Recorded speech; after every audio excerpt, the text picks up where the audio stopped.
Howdy folks, I'm Brian and here's some Reddit.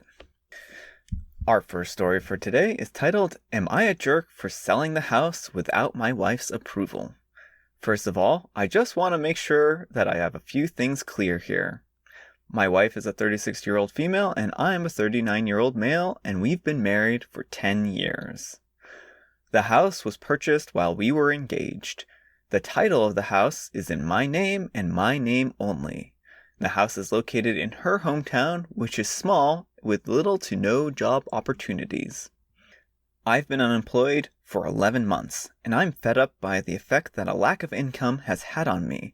My wife has a job and is currently pregnant with our second child, and we have an 8-year-old, and things have been rough lately. I looked for a job in every way possible, even looked in the nearby towns, keeping in mind that if I were to find a job, then I would be driving like 4 hours every day. Still, I had no problem as long as I could have a job, but I couldn't. And so I've decided to sell and move to another town to be able to find a job. My wife threw a fit after I suggested this, and she said that she won't agree to move out and away from her family. I told her that that wasn't my problem. I had to get a new job, especially since we'll be taking care of a newborn and babies are expensive. She tried to talk me out of it, saying that I don't need to think about working right now, as she'll be taking care of everything, so no worries. She was being unreasonable. I, as an individual, have a right to a stable income of my own, despite having my wife work. I have the right to my own salary, and why not, since I will be helping with the money. We couldn't reach an agreement. I found myself sitting, explaining myself to her mom and dad how big the issue is, but they kept saying that I had no right. Yesterday, my wife blew up on me when I told her I've already contacted the realtor and found me a buyer. My wife refused to sit down for a talk and argued with me, yelling and calling me selfish and awful. I waited for her to cool off so I could talk to her, but she chose to go and talk to her parents, and now they are berating me, saying that I'm trying to take their daughter away from them. I should mention that getting my degree wasn't easy. I was in a very bad situation, and my career helped me become independent. Losing my job has made me absolutely devastated and miserable. I was told to do other things temporarily, but I refused because this was so humiliating and disrespectful. I didn't want to work hard and getting my degree just to end up in some shop or sitting at home. You know, sometimes relationships fall apart, and I think that's what we're seeing here. I'm no lawyer, but I would be willing to bet that probably the law has something to say about ownership of this house. While it might be in your name, if your wife contributed to the house in any way, then she may actually be eligible for partial ownership of the house.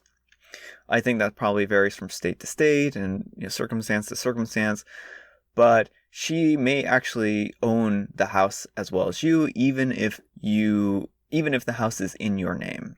Marriage is a powerful bond when it comes to the law, and just because something is in your name doesn't necessarily mean that legally you own it exclusively. I've said this before on this channel, and I'll say it again. Never quit your current job before you move to a new job. And that applies in this situation because your wife has a job right now, and by moving to some mystery town somewhere else, you would be forcing your wife to leave her current job without having a job lined up. And it doesn't sound like you have a job that's lined up. And certainly, I feel for you that you don't want to be working in a small retail shop or something like that isn't going to be exercising the talents of your degree that you worked for. But also, if your wife has a job and she's able to support you, then either I guess you're going to have to get a divorce and find a job that you are happy with, or you can choose to continue to look for a job in your field and work, part-time jobs or other jobs at these small mom and pop shops. And, those are really the options here. So again, I understand you have needs, and I think that I would be remiss not to address those. And certainly, if having a job is important to you and is an important facet of your personality, then I think at the end of the day, you're going to have to make a decision. Do you want to have family? Do you want to continue to be married? Or do you want to have a job? There are lots of jobs out there that may not be glamorous, may not be desirable, but they're still jobs and they're still important and they're needed in our society. So I don't think you should be turning your nose up at a job just because it doesn't suit your particular set of talents. Our next story is titled, Will I be a jerk for trapping someone's cat, having it neutered, and keeping it? Hi, I am very conflicted, so please let me know what you all think. This morning, I found a young male cat lounging outside my house. He was extremely affectionate and a little chubby, and intact. I thought he must be a house cat, so I crated him and took him inside. I found 5 separate posts on the Nextdoor Neighbor app, similar to Facebook, but just for people in your neighborhood, who posted about seeing this cat roaming. Comments said that he lives in the neighborhood, but no one knows who his owners are, and the ones that do have tried to convince them to keep him inside and neuter him without success. Okay, so I had to reread that to myself. No one knows who the owners are, and then the ones that do have tried to convince them to stop. You're contradicting yourself here. Either no one knows who the owner of the cat is, or there are people who know who the cat's owners are. I would also feel extremely guilty and irresponsible for letting him loose and wander, not just because he's intact, but also because several people have mentioned they've seen him almost hit by cars, hunting, etc. I've convinced 2 people who say they know who owned him, one who said they couldn't help me, and the other one hasn't replied yet. So, will I be a jerk if I took him to the shelter and adopted him after the mandatory holding period, since I don't know who owns him and it's unlikely they'd find him before he gets legally adopted?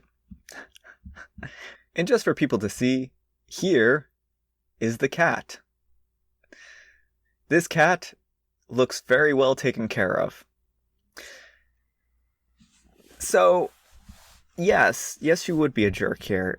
The fact of the matter is that this cat has an owner, and you've already been in contact with people who know who the owner is, and you are choosing to ignore the fact that this cat has an owner because you want to adopt the cat. And there are plenty of animals out there who are in need of homes, who don't have them, who would be happy to be adopted by you. So if you're really looking for a cat, don't steal someone else's cat. And yeah, that's that. Don't steal someone's cat, please. This cat is clearly well loved, clearly well taken care of. This cat does not look dirty. It doesn't look mangy. It doesn't look flea bound. It looks like it's healthy. It looks like it's taken care of. It probably has a microchip. And whether or not it should be neutered, I think you're right. It should be, but you're, again, not its owner, and unfortunately, we don't get to make those decisions. So, yeah, I think you would be a jerk for stealing someone's cat. I mean, that's the way you should really phrase it. You will be the jerk. He doesn't look like he's a cat who isn't cared for, and you can't possibly expect to find the owner by posting on an app that only a few people have.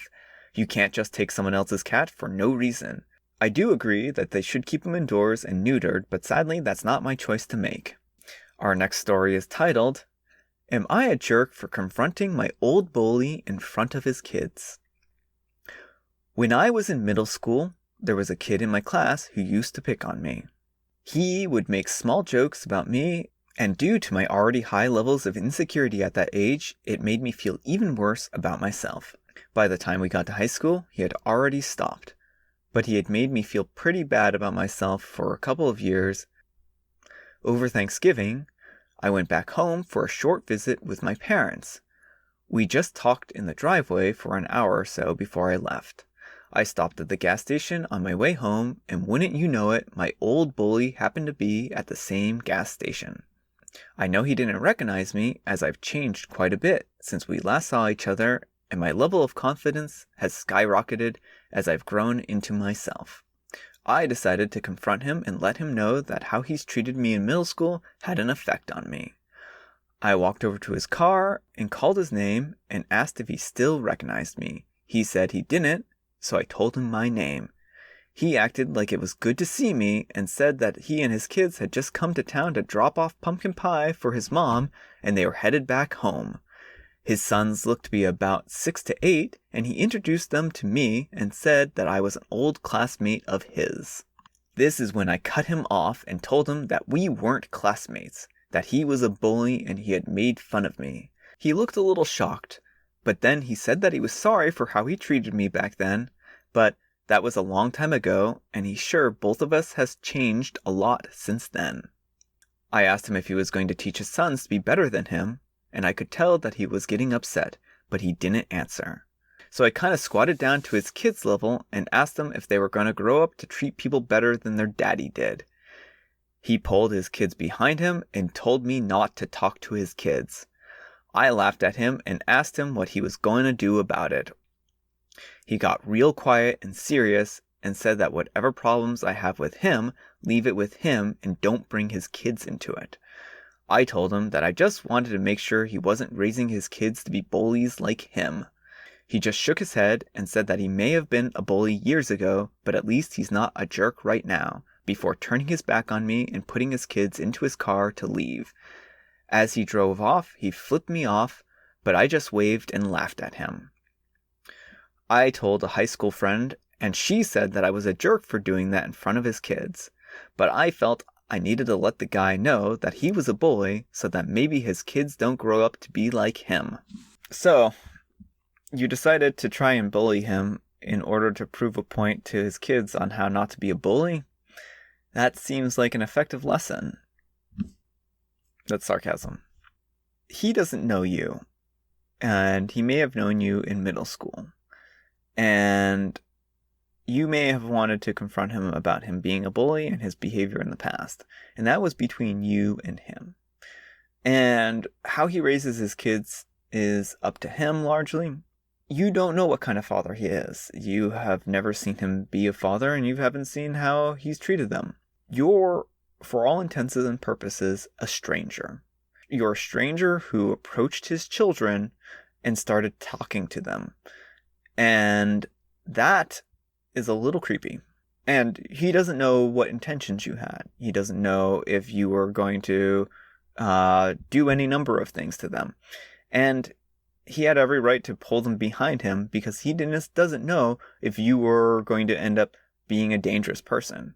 You approached him hostilely, and then you escalated the situation, and then you escalated the situation further. Yes, you're a jerk here. You shouldn't have escalated the situation. You should have kept this between you and him and not brought his kids into this. Maybe you were hurt, maybe you were injured, and maybe in the past this affected you very negatively, but his being a bully in the past does not give you the right to be a bully in the present. So yeah, I think you're a jerk, and I think this was a jerky move to make. You're the jerk. You had a right to privately confront your bully. You had no right to directly address his small children, and then you tried to bait him into an altercation. You became a bully on that day. And it is worse because you knew better. At least the small children may not have known better, and may not have known the impact it would have on you. This is gross. Now, alright folks, here's our last letter for the evening. Am I a jerk for expecting my wife to pull her fair share? My wife is a 42-year-old female, and she is going to school and isn't working. Plus, her school is online, so she is always home. She seems to think that being in school gives her a pass to get out of doing work around the house, and that I need to do most of the work since I don't have a typical job. I'm a 40-year-old male, and I'm retired. I did my time, and I'm done working at a job. I invest our money, I pay some of the bills, I work around the house, I'm the only one who takes out the trash, I unload the dishwasher, I do most of the grocery shopping, mow the lawn, and mine and my daughter's laundry, and I make meals for our daughter. I'm the only parent our daughter has. I take our 4-year-old to preschool every day, and to speech once a week. I also take her to the playgrounds, the library, jujitsu, and other activities. I work with her in the evenings and on the weekends. My wife rarely accompanies us and almost never takes our daughter anywhere on her own. She's always asking for favors, and she's mad that I don't do her laundry, her kids' laundry, or make meals for everyone. She seems to think that my work doesn't count since it doesn't change the work that she has to do. But it's not my responsibility to do my work and hers. When I load the dishwasher, she gets upset because I didn't wipe off the counters, clean the sink, or hand wash anything. All of the hand wash things are hers, like water bottles. I did most of the work. She can finish the rest if she wants it done. I'm only going to do what I'm comfortable doing. She gets upset because I'm not doing what she wants. If she wants things done, she can do them for herself. I'm one person. I can't be expected to do my share and hers. I want to be successful and support her wanting to go to school to get a degree, but not at my expense. She does do some of the work, but not to the level I think she should. I don't know why she doesn't do her share. I've seen her sitting around doing nothing, and there are days that she sleeps all day, so she has time. She also expects me to contribute to the household's expenses like grocery for her and her kids, but she needs to accept that I'm done. In the 9 years we've been together, I've given her about $100,000. It's not my fault she was irresponsible and didn't save it. She wants more, but the well is dry. She has 4 kids from a previous marriage, and they aren't my responsibility. My daughter and I shouldn't have to sacrifice so they can have things, especially when they don't help around the house. If she wants something for them, she needs to have their dad take care of it. She also wants me to help her kids with school, but they don't want my help. I have invited them with me when I go out, but I don't offer much because I don't think they've earned it. I'm not rewarding behavior I don't want repeated. She has unreasonable expectations. She gets upset if I'm in the room her desk is in when she wakes up. We have 3 rooms with TV and couches, but it's ridiculous to put a room off limits, especially if she's asleep. I feel like I'm being fair. Well, OP, you don't have a marriage. You are in a awkward roommate situation. This is absurd. Okay, first off, so you say you've given her around $100,000 over the course of 9 years, but that's like $11,000 a year. And I mean, I don't know. I don't even know like what her financial situation is here. And I know that you are living with her, but that isn't that much money over the course of 10 years.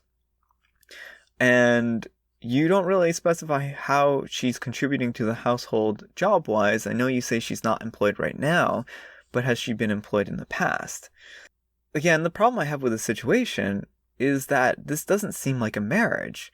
When you marry someone who has kids, you also are saying that you are going to be their father and that you're going to be there for them in a fatherly role. And sure, they have a biological father, but you should be taking more of a role in this relationship with them. Basically, it sounds like you do stuff for your daughter and nothing for her children at all. You're not acting like you're a family here. You just aren't a family. This is probably the reason why they don't do anything for you, is because you don't do anything for them and you treat them like outcasts. It basically sounds like you don't even acknowledge their existence for the most part. So, yeah, I think you're a jerk here. I think that you are being extremely unreasonable here, and that this is a very awkward, odd situation that you aren't acting as a family unit. If you want her kids to do chores around the house, then maybe you should talk to your wife and start setting up chore schedules. Break down how everyone's going to do the chores. And as a parent, you have the ability to do that. As for rewarding their not good behavior just because you don't think they're doing a good enough job, it doesn't sound like anything that they did would be good enough. You need to set boundaries, and you need to set goals, and you need to set objectives. And that will go a long way towards building the structure that children need to thrive in. So, yeah, I think that you're a jerk here, and I think that this, again, isn't a family. This is just a weird living situation. You're the jerk. She also expects me to contribute to the household expenses like groceries for her and her kids because you're married. R/relationships. There's more to unpack here than a simple black and white judgment this subreddit can offer you. The relationship in general sounds bitter and resentful, and the way everyone in the family treats each other seems transactional. I'm not making a judgment here because you need more than just strangers on the internet to tell you whether or not you're right or wrong. You need a licensed marriage professional to help you navigate with communication and compromise, because neither of you seem to wrap your heads around the fundamental aspects of love and marriage. And then one more. Yep, I was just thinking, the whole time. They don't sound like family at all. Therapy or bust, I'd say. Alright folks, that's all the time we have for today. Hopefully you enjoyed this video. If you did, consider giving me a thumbs up. If you didn't, consider giving me a thumbs down. But also, consider commenting why. If you like these kinds of videos, consider checking out one of these things that come up on the screen here. They should direct you to videos that you might like. So again, thanks so much for watching, and I'll see you all tomorrow. You're contradicting yourself here.